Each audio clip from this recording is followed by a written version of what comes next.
Bismillahirrahmanirrahim. Assalamualaikum warahmatullahi wabarakatuh.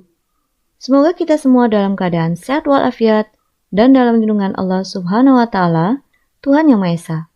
Pada kesempatan ini, saya, Caroline SP, akan menyampaikan materi tentang kemagnetan dan pemanfaatannya dalam produk teknologi, bagian yang kedua tentang teori kemagnetan untuk siswa-siswi kelas 9 semester 2. Tujuan pembelajaran. Setelah menonton video pembelajaran, siswa dapat 1. Menjelaskan sifat-sifat magnet. 2. Membedakan bahan ferromagnetik, paramagnetik, dan diamagnetik. Yang ketiga, menyebutkan contoh ferromagnetik, paramagnetik, dan diamagnetik. Yang keempat, dapat menjelaskan 3 cara membuat magnet. B. Teori dasar kemagnetan. Pada pembelajaran sebelumnya, kalian telah belajar tentang migrasi pada hewan. Medan magnet bumi sangat bermanfaat untuk migrasi hewan-hewan yang digunakan sebagai petunjuk arah. Selain itu, manfaat medan magnet bumi juga sebagai pelindung bumi dari benda-benda luar angkasa. Apa yang dimaksud dengan magnet? Bagaimana sifat magnet? Kalian akan mempelajarinya pada subbab ini. 1. Konsep gaya magnet. Kata magnet berasal dari bahasa Yunani, magnetis litos, yang berarti batu magnesian. Magnesia adalah nama sebuah wilayah di Yunani pada masa lalu yang kini bernama Manisa, sekarang berada di wilayah Turki. Di wilayah tersebut terkandung batu magnet yang ditemukan sejak zaman dulu. Bangsa Cina sudah menggunakan petunjuk arah kompas magnetik dalam pelayaran kira-kira mulai tahun 1200. Bentuk-bentuk magnet. Pernahkah kalian melihat magnet-magnet seperti di gambar berikut ini?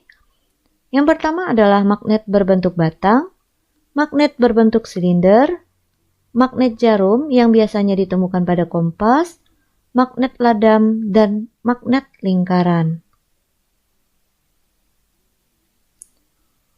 Konsep gaya magnet. 1. Magnet dapat menarik benda-benda magnetik seperti besi, baja, nikel, dan kobalt.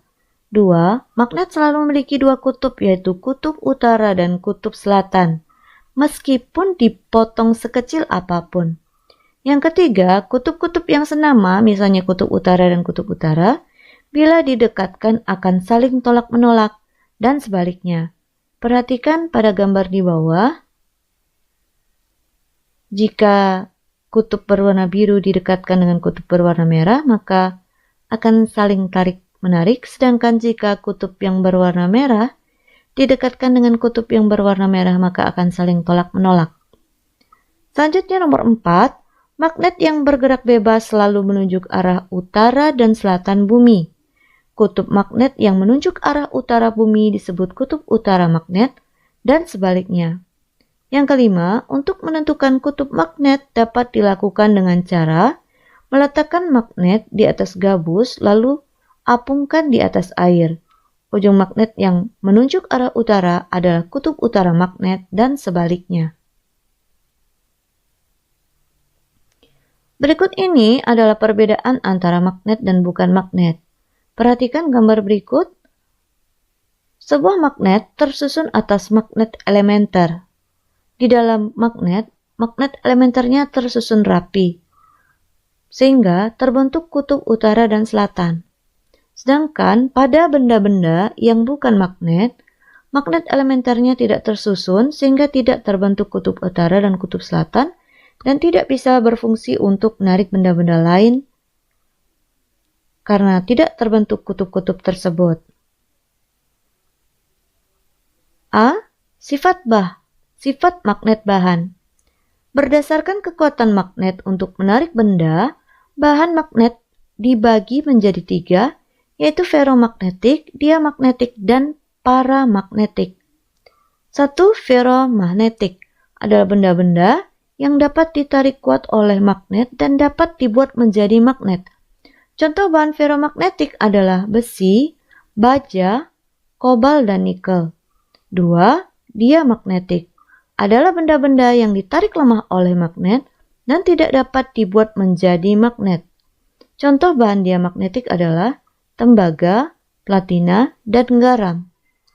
3. Paramagnetik adalah benda-benda yang tidak ditarik atau bahkan cenderung ditolak oleh magnet dan tidak dapat dibuat menjadi magnet.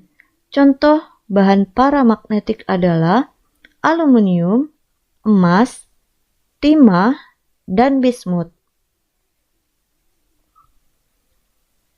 B. Cara membuat magnet. 1. Dengan cara menggosok. Besi dapat dijadikan magnet dengan cara menggosok. Besi digosok dengan arah yang tetap atau searah agar magnet elementernya dapat diatur untuk menuju ke satu arah saja. Perhatikan gambar. Jika kutub utara magnet digosokkan dari ujung besi B ke A, akan mengubah besi menjadi magnet dengan kutub utara pada ujung B dan kutub selatan pada ujung A. Silakan diperhatikan gambarnya.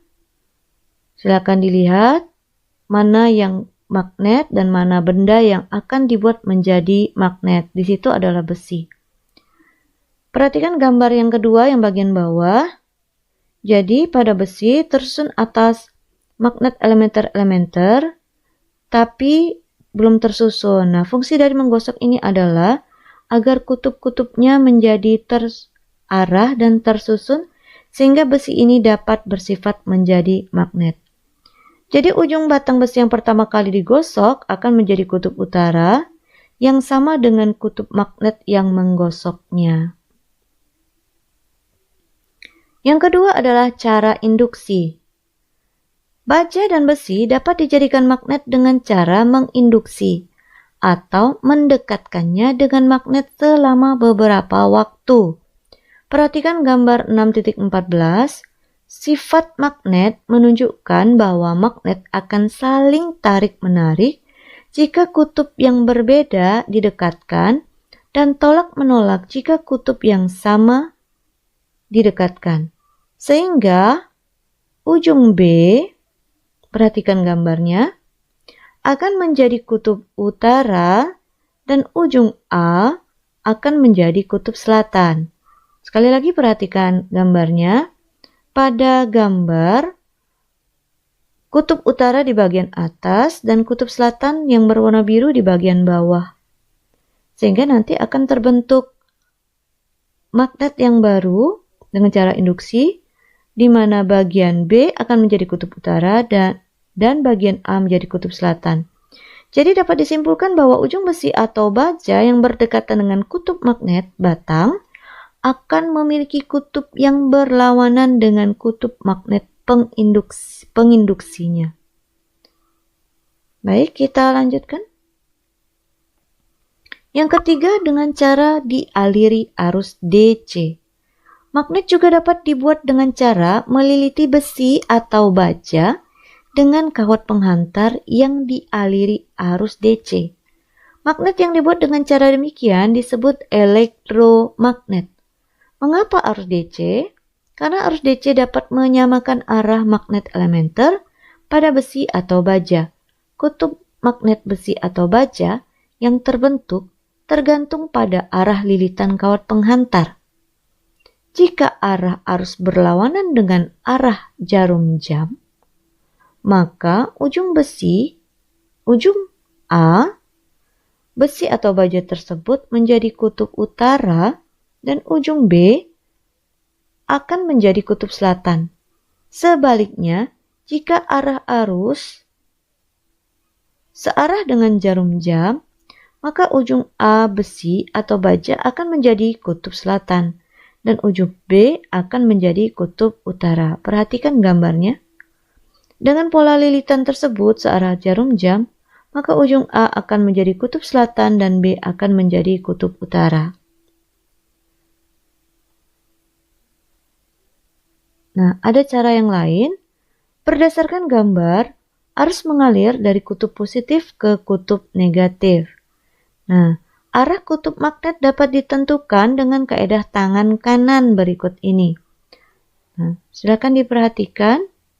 Jadi arah lilitan kawat ini kemudian dibantu dengan kita menggunakan jari-jari kita, di mana keempat jarinya menjadi arah arus listrik dan ibu jari itu menunjukkan arah kutub utara. Ya. Jadi tadinya batang besi itu tidak bersifat magnet, tapi setelah dialiri dengan arus listrik DC berasal dari baterai, maka besi atau baja dapat bersifat magnet. Demikianlah pembelajaran pada hari ini. Semoga dapat difahami dengan baik. Sampai berjumpa kembali pada materi selanjutnya. Assalamualaikum warahmatullahi wabarakatuh.